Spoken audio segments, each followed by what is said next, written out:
creation. What does a shot look like? Do I look good? But this guy has been behind a camera since literally the beginning of time.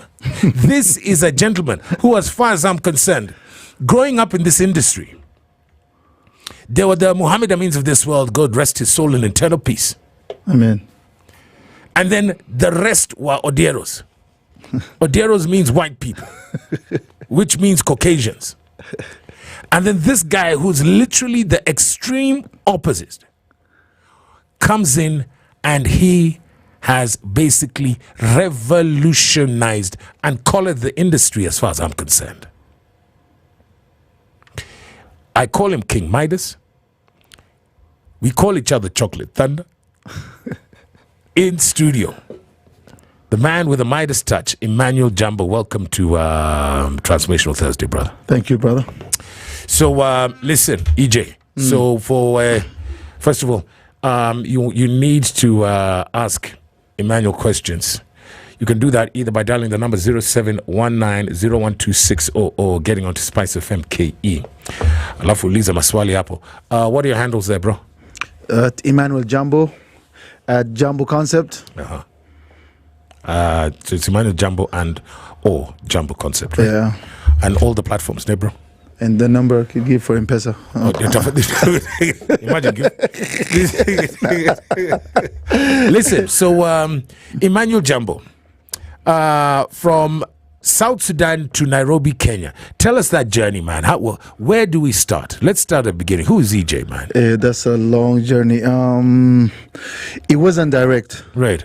I wish if it was direct, then it could have been probably maybe nicer. I don't know. Yeah. It took a long way. Oh. The family, I was born in Khartoum. Bas. Yeah, I wasn't born in South Sudan. Yes. So it was just Sudan. Then, yeah, right? it was Sudan. Then the family moved to Egypt. So I did part of childhood and teenage in Cairo? Egypt. Yeah. And then, it was Cairo, Alexandria. And then we went to the States. Right. And finished high school, college. Right. Did about a year and a half work. And what are we working as? At first, I was doing IT. Right. I was doing IT. Yeah. We had photography actually since I could remember. Like, I was like, I don't know, maybe 7 or 8 in Khartoum. Yeah. My older sister, she did journalism and photography. Right. So she had a dark room. Right. So I've seen black and white at home, it's just like magic, you know. So brother, I mean, so clearly you guys have got dark rooms. You're traveling, Alexander, the pyramids, and all of this. You what the folks? Diplomats? Yeah. So you're a child of privilege. Yeah. Not really.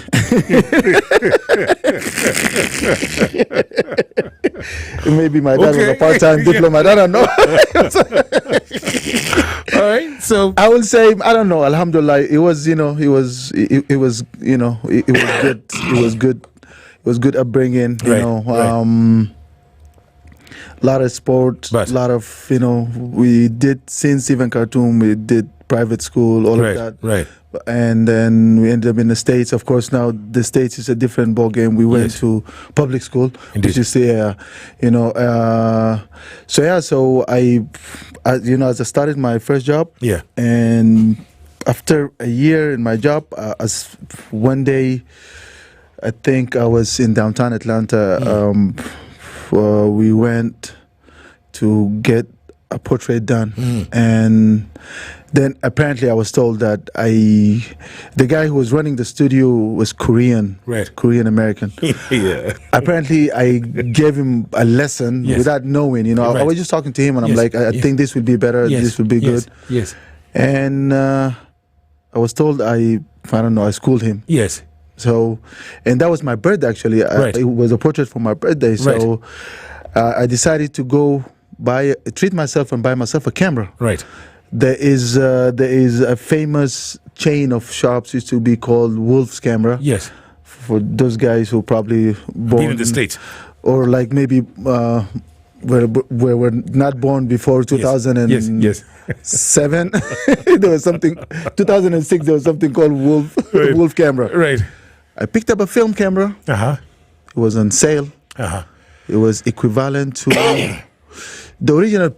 I think the original price was $1,000. What? Yeah, but it was on sale for like $400. Oh man, that's a bargain. Yeah, that's a bargain. So I picked it up. I was happy. Yeah. I was happy, and then now I'm like, oh shit, lens is expensive. Yes. This thing is hard.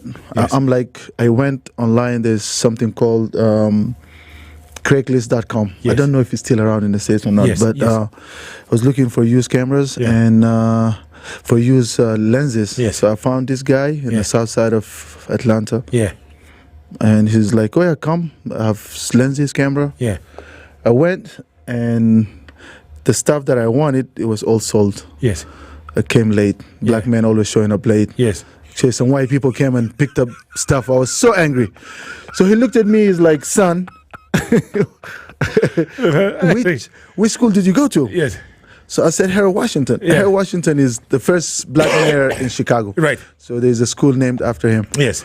So he's like, no way. He's like, this is my school. I went there like, I don't know, 50 years before or something. Yes. So he's like, sit down, forget about this equipment, sit down. Yeah. I'll give you stuff better than equipment. Come on. Called his wife. Yes. Cook for us. Yeah.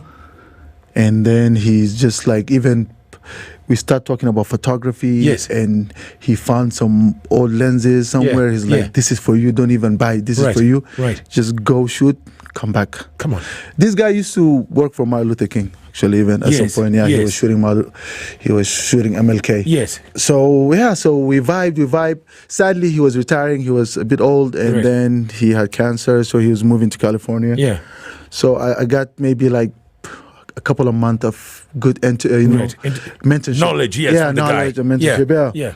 So and then I started just I put a page on Facebook. There was no Instagram yet. There was Facebook. Yes. Put a page on Facebook. Yeah. And this people would call me from Atlanta. Yeah. Search engine. Yeah. Oh, we like your photography. Yes. I have 2 kids. They are rappers. Right. They want a cover for their CD, whatever. Yes. We did, and from here, meeting somebody else. Then one day, somebody ran into me at the mall. Yeah. And he asked me if I could model for him. Right. I was more handsome and skinnier, no stomach. I had 6 packs, So I was looking like a model. Not now. Yes. So I'm like, no, I don't model, but I just started photography. Yeah. So he's like, oh, I have an agency. Yes. And we are preparing for Atlanta Fashion Week, so we can work. Wow. So I'm like, perfect. Wow. He was sending models, and then I was shooting. Then I got to shoot Atlanta Fashion Week live. So that's how I got exposed to fashion. Yes. And these things, people will approach me just from online. I mean, I had one of the craziest experience. Actually, it was somebody who approached me online and then called me, and he wanted a cover for a DVD. So I thought I'm going to go for, I don't know, music video. But he happened to do porn. So can you imagine a kid is just starting photography. I'm shaking. Yeah. And somebody just show up in some random basement and with a fat ass. So listen, bro. Yeah.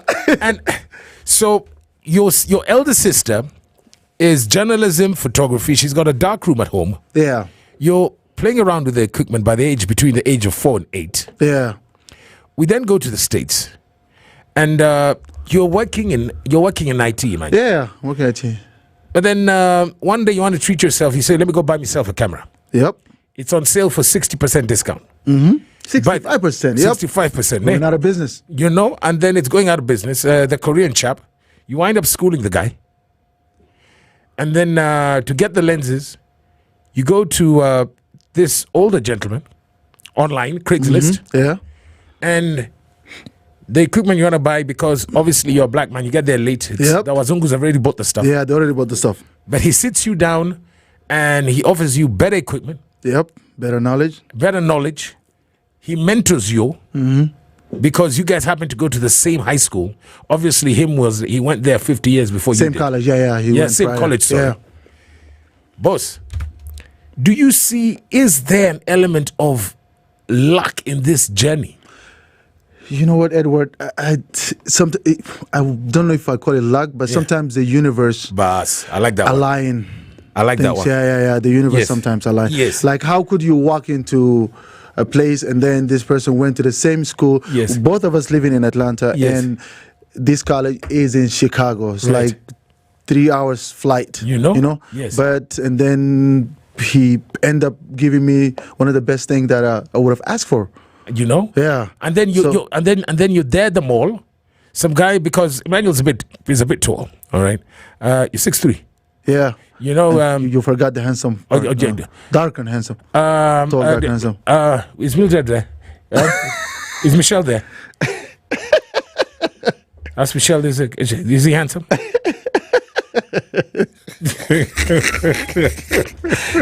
So then you're in the mall.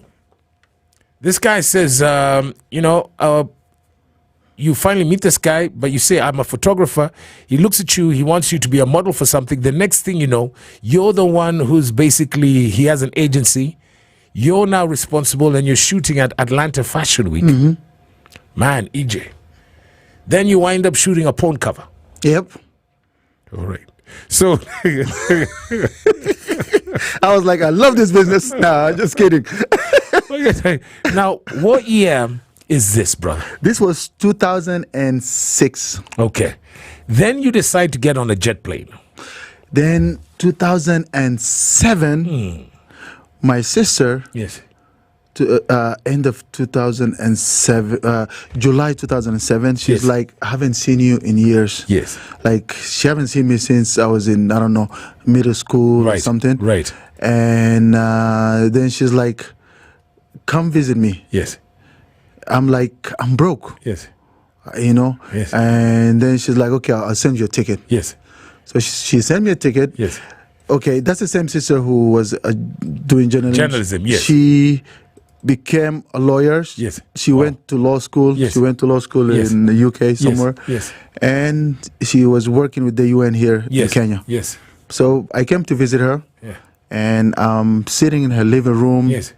Early in the morning, haven't slept the whole night, jet lag. Yes. Then a friend of hers, Amanda, yes, come by, and then she's like, "Oh, you're a photographer?" I'm like, "Yeah." She's like, "Do you have a card?" I'm like, "Yep, here." Yes. A card. Yes. Then a couple of days later, I get a call from Connie Watch. Yes. She's like, "Oh, cousin to Amanda." Yes. She told me this. I looked at your website. I like, you have a meeting with Carol Mandy. I'm like, who? Yes. True love. What true love? I'm like, I don't know. I don't live here. Yes, Yes. yes. She's like, just come for a meeting. Yes. I'm like, okay. I went for an interview. Yes. Talked to her. Okay, this because it sounds good, but Yes. I don't know. I don't live here really. Yes, You know. yes. Then she's like, my colleague next door. Yeah. Ayunga Pala. Yes. Wow. I'm like, okay. Yeah. He want to see you. So I went to see him. Like, hey, we're just starting this magazine, Yes. Adam magazine, Yes. and it's gonna be dope. We're Yes. gonna be traveling around Africa, blah blah blah. Yes, yes. And then he's like, Emmanuel Jambo, do you have a sister called Susan Jambo? Yes. I'm like, yeah, that's my. Yes. That's the same sister. She's a writer too. Yes, yes. So he's like, yeah, we exchange notes, Yes, blah yes. blah. Then he's like, yo, I really like your work. I want you go grab your shit and come home. That's what he said. Wow. Yes. Like this is an official interview. Yes. I'm like, I like this guy. Yes, yes. This guy is dope. Yes. It's like straight to a point. He likes your work. Yeah, he likes my work. You've got a and- portfolio that you're carrying around? Or? Yeah. Okay, yeah. Uh-huh. And he was tired of the Roderos and Yes. all that. Yes. So he's like, go grab your shit and come home. Yes. So it took me like, I don't know, maybe 7, 8, 9 months. Yes. I came back 2008. Yes. Yeah.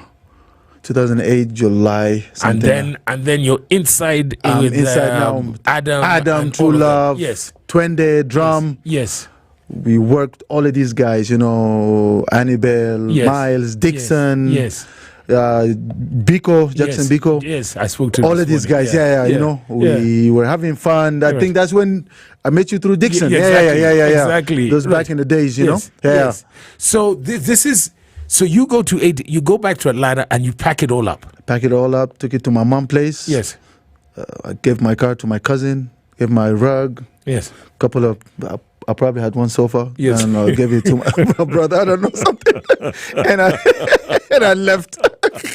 and people in America ask you, my friend, what's going on? I said, me, I'm going back to the motherland. You know what? The saddest thing. Okay, my supervisor at my job. Yes. She's white American. Yes. Hippie. Yes. Those guys who used to smoke weed. Yeah. In the 70s. Yeah. She's like, she said, you're going to hang out with the giraffes. What? I swear to God. I'm like, what? I'm like, I'm like, have you seen Africa? Yes, I haven't been, but why are you going? Blah, blah, blah. Yeah. Then I had some other friends, you know, Kenyans, Liberians. Was she taking the piss? Somebody she was being racist, boss? No, she just joking. African, you know, like Donald Trump, not Donald Trump, you know, shithole countries. No? No. Okay, sorry. But then I had other friends, I guess maybe Kenyans who left Kenya a long time ago. Yeah. West African who left Africa a long time ago. Yeah. They ran there. They were like, what are you going to do? Right. I'm like, dude, you haven't seen Nairobi. It's nice. I like that. Things are happening, you know. Yes, Africa, things are happening. You look at this. I was showing guys pictures, you know. Yes. They're like, okay. They're like, you might be back. I'm like, nope, I'll never be back. Yeah. You know. So you basically, you had that belief, boss. Yeah. Do you know, it's Emmanuel, it's interesting because now you see there are a lot of, you know, your supervisor then, you know, your white hippie supervisor, she's like, man, you're going to hang out with the giraffes. Yeah. But now you see there's a lot of African Americans who are coming to Africa, moving here. You know? You know, it's kind of ironic when you look at it in that way, right? Yeah. That there are a lot of people who are now like, oh man, you disparage the motherland, Africa. That is less than 20 years ago. But now they're coming in droves. Well, luckily, social media helped a lot because, I mean, media in general, if CNN want to show you something in America, they show when there is violence, when there is famine, when there is drought. Yes, that's the only thing. Social media now is, a lot of it is showing the good stuff and the real things. So now a lot of African Americans are like, you know what, I want to go visit. When they come here visit, and they'll be like, I'm appreciated here way better than. That is true. I hear that. That's what they say, man. I love it here. It's nice. Things are happening. So they move. You're right, because I find it very fascinating because obviously I watch what they say on YouTube, social media. Yeah. And that's what it's all about. So we're going to take a pause here, brother, because now you've obviously from Sudan to Atlanta, you come back to Kenya to visit your sis. Then you get a big break, man. You get a job. Mm-hmm. You go and pack it up in Stato. Then you're working your way back. It's 2008.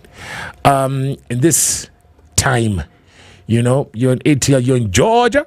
I'm in Georgia. Georgia was on my mind all the time. But you're enjoying, obviously, you've got the Bob Marley. You've got the Bob Marleys of this world.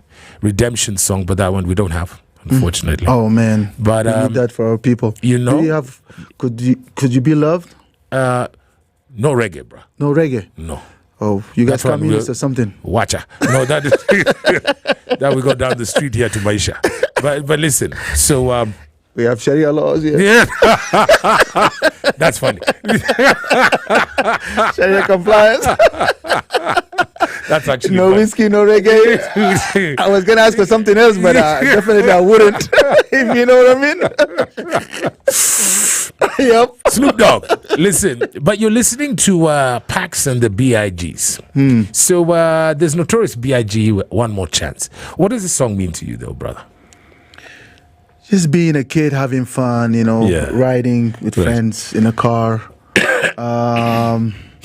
We thought we were gangsters. I don't know. I like that. We thought, you know, just growing up. Just growing up, you know, fun, you know, high school fun. Yeah. Oh, man.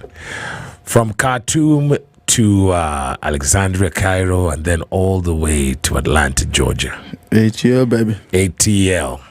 He's our guest in studio, Emmanuel Jambo. He's working his way back to Kenya. He meets Oyunga Pala. And Oyunga Pala tells him, go and pack up your ish. Then come back. You and I have got a journey to take. Emmanuel Jambo's in the studio, man. Let's play that song. Coming back to him. Ask those questions, by the way. 0719-012-600. I'm a SpiceFM KE. Iluza swali, je? Who is the greatest 10 of them all? Messi. Pele. Maradona. Well, mine is Tala. Tala? For 10 years, Tala has been financially empowering Kenyans to chase their dreams. My friends, Tala bado wako. Asanteni wa Kenya, tunawaminia. Here's to another 10 years and many more. Cheers! Tala is licensed by the Central Bank of Kenya. Download the app today. Were you always told by the? No, obviously you weren't born told, but yeah, I mean, no, did you hit from your high school? Yeah, middle school, primary school, I was very short. Right? Yeah. Then just boom. Then boom, I just yeah. Because he's got a thing with basketball, and in fact, speaking of Bako, we're going to be talking about him. And man, now he's on first name basis with Salva Kiir. and not only him, yeah, that's because of basketball, though. That one is, yeah. But first name basis on with so many other excellencies. We're going to get to that in a bit. Our guest in studio on this Transformational Thursday, where we aspire to inspire, where we bring you people who their life's journey epitomizes grit. I call it a blend between a TED Talk and an Engage. This is the guy who, for all intents and purposes, he is the King Midas. When it comes to lights, camera, action, click, there is no better person. I kid you not. When it comes to still photography, south of the Sahara, north of the Limpopo. In fact, I'd go all the way to the Atlantic coast, Lakini Cape Point, but then I don't want to disparage the South Africans. Skip it. South of the Sahara, all the way on the continental Africa. Hakuna Mwafrika ambaye anajua hiyo kamera kama huyu, by the way. He is in studio. Started off, man, in Khartoum to Egypt. That journey takes them all the way to ATL. Then he comes back to Kenya to visit his sister, who's a wakili at that point in time, 2007, at the United Nations. Then Kismat, he bumps into some Kenyans. Those Kenyans introduce him to other Kenyans. And the next thing you know, he's meeting the publisher of Adam magazine. Remember Adam? Yeah. It was our equivalent of GQ. Remember that? Yeah. Bruv? I remember very well. And then he meets Oyunga Pala, and Oyunga Pala just they have a chat and says, boss, go and wrap up whatever it is that you're doing in Stato and then come back home, bro, man. I've got a job for you. I call him EJ. We call each other Chocolate Thunder. Chocolate tea. Emmanuel Jambo is in the studio, man. EJ, so you come back and you're 100%, boss. You know this is the right thing. Point of no return. Yep. I love it. Yeah. I love it. There was no trepidation. There you are flying over JKIA. You're landing. You're like, oh, man, have I made the right decision? Was there any doubt? Couple of times there were you go through doubts, of course. I came and the magazine work was awesome. Yeah. Then now I'm getting into the advertisement. Indeed. Stuff. Yes. Then which is a side gig, is it? Yeah. Okay. Now I'm understanding that a lot of so-called, I guess, I don't know, expat or or KCs they were controlling a lot of this with the big money. Exactly. The monopoly on that thing. It was just the Wazungus. Yeah. So we pushed through. We pushed here and there. Yeah. Magazine work. We got it on log fashion. We got into advertisement. I remember one day I went to shoot board of directors for Absa Bank. Wow. And Mr. Okello was the chairman. Yes. Yeah. And I walked in, I set up. Yeah. He came, he looked at me, he gave me a hug. Yes. He's like, Finally, a black man. A black person coming to show. He said, I've been with ABSA for 30 years. Finally, a black person. I like that. Yes, I like that. Yes. And you know, the list go on, advertisement and Coca-Cola here, shooting here, there. Then one day I get a call and they're like, we want to feature you on Forbes Africa. Come on. Yeah. Yes. I'm like, what? Yeah. Apparently, people, they see the work and they thought that you're a white person, you're a Mzungu who decided to put the name Jambo, a stage name to sound African. Pseudo alias. Imagine. So I'm like, you know what? Actually, our shags in South Sudan is called Jambo. Yes. My great-grandfather, his name is Jambo. He was chief and our whole shags is called Jambo Town. Yeah. So I'm like, of course, I'm a black man. I'm a blackest motherfucker. Yes. I'm, playing. So, so I end up on Forbes Africa. Right. Yeah, as featured. Yeah. You see, now, EJ, I've got to ask you that question. Now, first of all, it's a two-part question. When you say you land in Kenya, you're employed. Yeah. Then, obviously, every wise person should have a side hustle. Yeah. So you start your own, because obviously when you're doing all of these other shoots, who do you start your business with? When I do all of this shoot. Yeah, you see, like for example, when you're doing the Barclays, that you're doing as Emmanuel Jambo, not yes. So you started a company, right? Yeah. I started a company, and then now you get calls from like Ogilvy. Yes, from the agencies. From this agency, what's the other one? It was big. Scanner.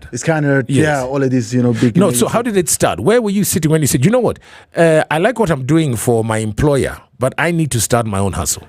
It's just, I think, now I remember how it started. I remember it was, man, you're taking me back. So one day I get a call from this lady. Right. She's like, my name is Wamboy. Yes. I want to have a meeting. Yes. To you, I'm getting married. Yes. So we had a meeting. I remember it's like one of my first meetings. Yes. Java. Yes.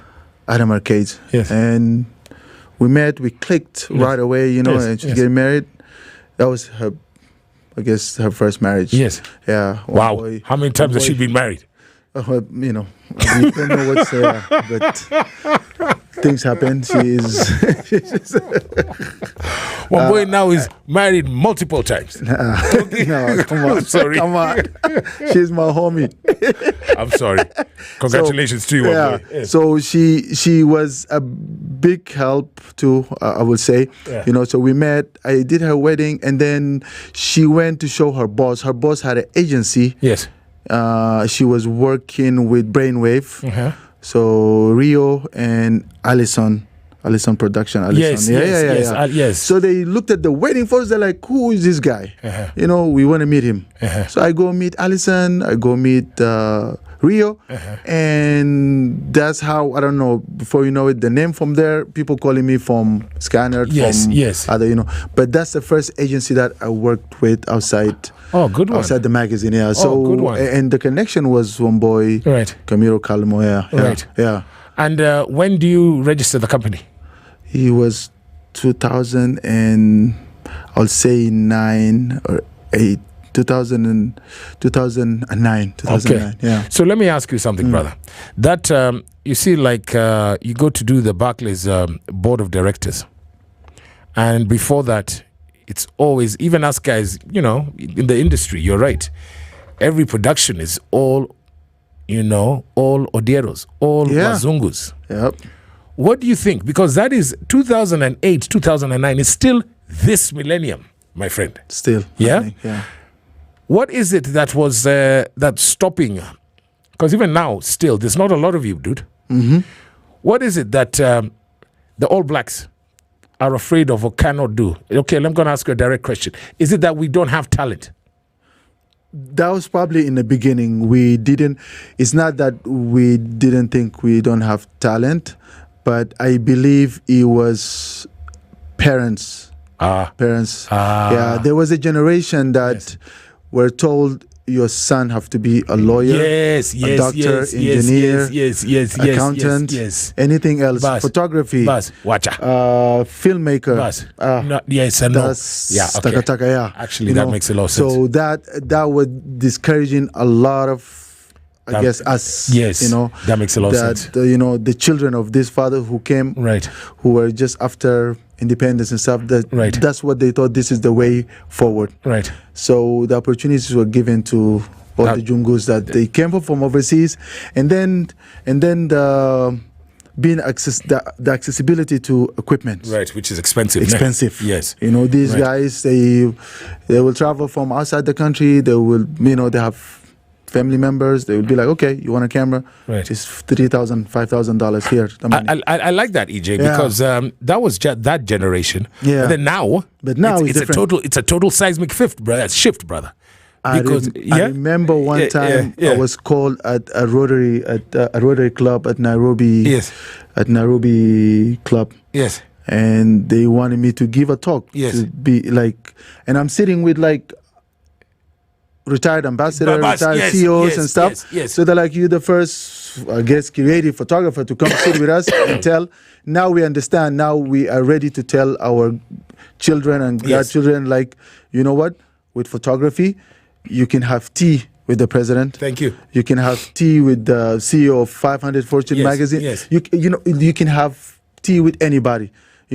You get to meet people, you get to network, you could make a good living. Now, thank you. So we're going to talk about 3 presidents, but that's in a bit. Now, let's talk about making a living, because like you said, and I like the way you put that, brother, there's that generation where you had to be engineer, daktari, wakili. But then now it's the full 180, Baba. Because now anyone who wants to make some money off the spectrum, is now in influencer or a content creator. Now, what advice, Baba? Because now you give advice, you're mentoring people. Excuse me. They're listening to you now, and it doesn't matter the age, whether this person is listening to you, who's listening to you right now. It's my age, we're in our 50s, but because everyone's got a camera, dude, and we want to make that extra buck. Or there's somebody who wants to engage professionally. It doesn't matter which 2 facets are here. What's the one piece of advice that you always live by? Don't go into something just because everybody's doing it. I like that. Yeah. Go into something because you have passion for it. I like that. And you recognize that you have a talent for it, because even with content creation or photography or filmmaking, it has to be in you. You have to provide something different and unique. It's an amazing platform. I'm so happy that like a lot of young people doing what they're doing. They love to be in front of the camera. They could talk. They do skits. They could do this. They could do this kind. But you have to have something special. Not everybody gonna make it. That's right. Yeah, that's true. That's true. And listen, EJ, there's also one thing about you, because you say not everyone's gonna make it, and you talk about it being a passion. You also, when obviously I've been in front of a camera since forever. The thing is this: you also make your subjects very comfortable. Is that a skill that one has to acquire? Is it something you're taught, or either you have it or you don't? I think it's always been in me, my personality. I'm always a joker. I think I thank God that with my work, with my career, it's something that definitely needed. With photography or film or making a subject comfortable, this is one, because you pretty much, like you said, everybody have a camera. You could be on your phone, or you can buy a semi-professional camera, affordable. But how are you gonna get the best of it? Sharp. It's not just lighting. It's not just framing. It's not that. It's how to get to tell the story, or to make the subject comfortable that they give you the best of them, the best version of them. Yes. And that's why they'll always come back. And that's why even somebody else will be touched by that image. Yes. Yeah. Because they will be like, I know this person, but wow, now I feel like I really know them. Yes. Yes. Now, EJ, you talk about and one of your passion projects right now is with the South Sudanese basketball team. Yes. And then, and obviously, Emmanuel and I talking, as we were playing the song, and he says, I was called for tea with the South Sudanese president, and he says it by the way, I'm like, damn. Before we talk about Salva Kiir, when in your mind's eye you left ATL, you left your one sofa and your rug, you came to Kenya, when is it that you sat down and you said, Emmanuel Jambo, but you're a very modest guy, by the way, but there must be, and please don't tell me that is not hit yet, you said, hey chief, nimefika, which means I died, yes. When was that, bruv? And please don't say a wedding day. That ideally would be it, but no, I'm talking about professionally. Okay, I think it's the first time. I think it was. I was doing work with the Zambian president for a couple of years. Wow. Mr. Rupia Banda. Yeah, and then sorry, bruv. How did he get to know about you? Through the first family here. Oh, okay, yeah, indeed. Yeah, okay, yeah, you see, yeah. You see what I'm talking? I mean, what the that? Yeah, call my boy to call him my boy because we're all boys. Yeah, Mr. President boy. You know a guy. So we were at the State House there, and just seeing how you land, you don't even see your passport, then somebody come pick you up, and State House, blah blah. Yes. That's impressive, yeah. But then I think it hit me one day, and we were just having tea. We did a shoot, and then we're having tea, and then he's excusing himself. He's like, please excuse me. This is the president. The president, I think it was Kabila at that time, called him. Yes. And he's like, there's some problems in Congo. Yes. And then he's like, if you want to call some, so I'm like, I just want to call my mom. He's like, I just use the landline for that. Yeah. So I called my mom and I'm like, I think this is crazy. Yeah. I'm in State House, Lusaka. Yeah. I'm calling here and he's taking he's humbling himself. Yeah. I'm like, wow, okay. Yeah. Now let's talk about presidents, because I saw you, that inauguration was 2012. Yeah. And I was like, obviously we're watching it live. I'm like, damn. That's my guy. Yeah. I told my baby, that's Emmanuel, man. He's the one who's taking the photos. Who was the first president that you took a photo of? Is that the one? Yeah. Was it that inauguration? Yes. That's now transition between Kibaki to this. We are talking about the transition between the Bucks and UK. Yeah. So this is obviously at Kasarani. How did that call come about? Or you knew him from before? This happened. I met him before. I did some shoot with a lady, good friends. Yeah. And then one day she came to me and she's like, and I was still fresh. Yeah. And then she's like, oh, I'm getting married. Yes. And it's a surprise wedding. Yes. Blah, blah. Yes. So she happened. I'm like, okay, of course I'll come. Yes. Yes. He came, and then you're a guest, she wanted you to work. I was shooting. Yes, she wanted me to shoot her wedding. Yeah. And then you the best man. Yeah. The best man was Mr. UK. Come on. Yeah. So she was getting married to Mr. Moho. Yes. So that's the first time I met him. Right. Yeah. And then, but I don't know, I think he was the Minister of Finance. Yes. Yeah. Yes. Then a couple of months. Then I started doing a lot of work with the family. Yes. And a couple of months, I don't know, I can't remember how long. Yes. And then I was called like, there's some announcement or something. Yes. I think that when they decided, he said he's going to run and stuff. Yes. So we need to do the portrait. Yes. For the campaign and all of that. Right. Yeah. So he went back there, and then I started just working with him of course, inauguration, everything. I'm there all the time. Yeah, right. Yeah. Yes, you see, now that was then, but you see, you're also still, not only then he came in, did his 10 years in and out, and then you're also still with this administration as well. Yes, yeah, with His Excellency Ruto. Yeah. Yes. Yeah, I was called for the campaign. Right. Pictures first when and he decided he's gonna run. Right. I was called and we shot all the campaign for him and his team. And then of course the official Right. photos after Right. after he won Right. the election. Yeah. So by that time, I think he was my 4th president. Wow. Yeah. Sorry, I was. So there's Rupia Banda, Zambia. Yeah. There's Kenyatta, UK. There's Ruto, Kenya. Who's the 4th one? Actually, now 5th is.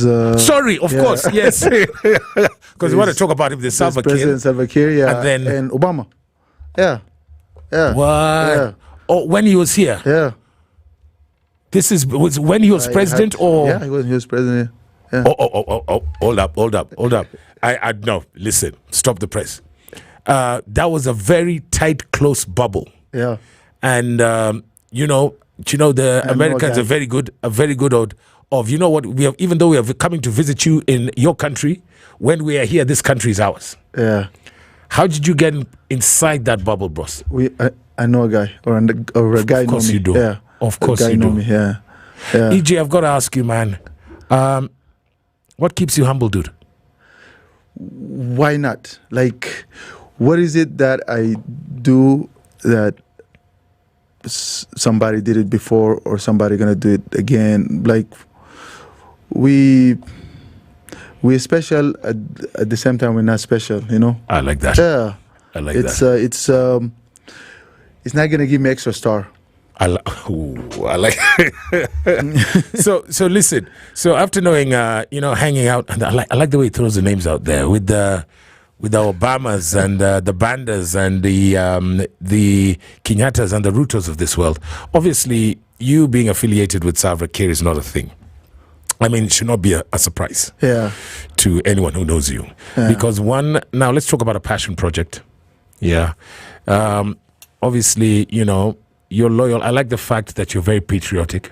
Nah. But let's talk about basketball. You got the height, but did you ever try and play professionally, especially when you're in the States? I was playing basketball since I was probably 7. Right. Yeah. Loved it from the beginning. Mm-hmm. At some point, even just before we went to the States in Egypt, we were trained by Manut Ball. Yeah. Manut Ball used to come and train us. Yes. And we were a group of us that guarantee one of us is going to go professional NBA somewhere. Yeah. One managed. Yes. Blue Waldeng. Yes. Yeah. He managed to make what's he it. up to now? Business. He retired business, and then now he's the president of the Federation for South Sudan Basketball. Right. Yeah, and he's NBA Africa ambassador. Oh, of course, I saw that. Yeah. Lost Mutombo the other day. No? Yeah, lost Sad, Mutombo. sad. Yeah. And what's Mr. Ball up to? So, Manut Ball passed. Oh, he passed on. Yeah. His son played in NBA Yes, ball. okay. Oh. Yeah. Oh, yes, that's the one. Yes. Yeah, that's the one. Yeah. Okay, now So his father is the one who trained us. Yes. Yeah. So we all thinking we're going somewhere. I was so serious about it. Loved it today. I grew up just like millions of people idolizing Jordan, playing like him. Right. Manut Ball gave me a nickname, Jordan. Yes. And he thought I was the only person who was gonna make it. Yeah. From all of these kids. Why? When you're point guard, you're just serious? I was a You're point good. guard, and I was very serious about it. And then college basketball, I got hurt. Yeah, I got hurt. So it's an injury. So injury. I got 2 bad knees. One is meniscus, one is ACL. Wow. So that ended right there. But I guess the passion is still there. Now, I don't know. Fast forward. Yeah. My friend Luol that we played together, we grew up together. Yeah. He became, president. He retired. Yes. Became the president. Yes. Putting the team together 2020. Yes. He retired 2019. 2020, he put the team together. Right. He called me and he's like, I'm bringing a lot of my people, a lot of my friends to help around. Yes. There's zero budget. Right. Zero budget. South Sudan is not giving zero budget. So he's come from the States, he's coming back to South Sudan. Yeah. Okay. Yeah. Right. Zero budget. Yes. The travel. Yes. The food. Yes. He's gonna provide that. Yes. From his own pocket. Right. I want people down, and I know you're down. Yes. Come document. I'm like, of course. I'm here. So this is, and it started in 2020. 2020. It's January 2020. Yeah. Kicked off here at Nyayo Stadium. Bus. Yeah. And you've been traveling the world with these guys. Been traveling the world with them. So is this you giving back? That's why it's your passion project? Yeah. This is you giving back. Fooling around with these young kids, you know, they look at you, they think you're old, you don't know, and then they're like, oh, shit, you got some moves, huh? Because they don't know that you played before, they don't know. So it's like a passion. It's fun being around basketball. Yeah. Once you love basketball, you always want to. A lot of people, sometimes they come as commentators, they come as coaches, they come as, Yeah. So I'm lucky that I love what I'm doing. I'm documenting, and I'm hanging around basketball. What is the basketball federation in South Sudan trying to do? Is it trying to do what they're doing in what's this place, Rwanda? Is this for professional local basketball league, or is it something more continental, brother? Well, the league is getting better. Yes, the local league in South Sudan is getting better. Yes, but when we started first, it was still small. Yes, now it's getting better. So what Lowell did was he called a lot of guys from colleges. Yes, guys who maybe played for a team in Europe. Something and the team started getting better and better. And then when things started getting better, now they're like, I don't know, number 8 in Africa. Yes. They start moving it up. Wow. Then, of course, the government came on board and they start helping. Yes. Then they got qualified. They became number 1. They got qualified for the World Cup. Yes. We went to the World Cup in Manila. Then and you're there documenting all of this. Wow. And then they did very well. Then they got qualified for the Olympics. Did you go to Yeah, we went to the Olympics. Yeah. And so you met all of these cats, the LeBron Jameses of this world, actually we met them even before the Olympics. We met them in London when they did the exhibition game. Yeah. So we met all of these guys. Wow. Yeah. And so what's your relationship now? We know what your relationship is with His Excellency Ruto and obviously and the former president Uhuru. I like now that I'm throwing all of these names out there. And former President Banda there of Zambia as well. What's your relationship like with Salva Kiir? Because you guys are always hanging out having tea. we hang out having tea with the team, not with me. No. With the team. I like that. That's honest. With the team. Yeah, I mean, he always call us. We come in and we meet him. We'll have tea, whatever, eat food, and he'll give us advice, and then he will give us something nice, small. Yes. So listen.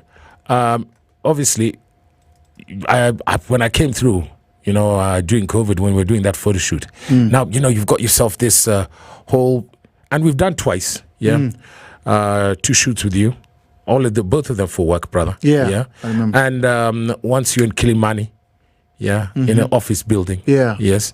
Just off Chaka Place there, that area code. Yeah.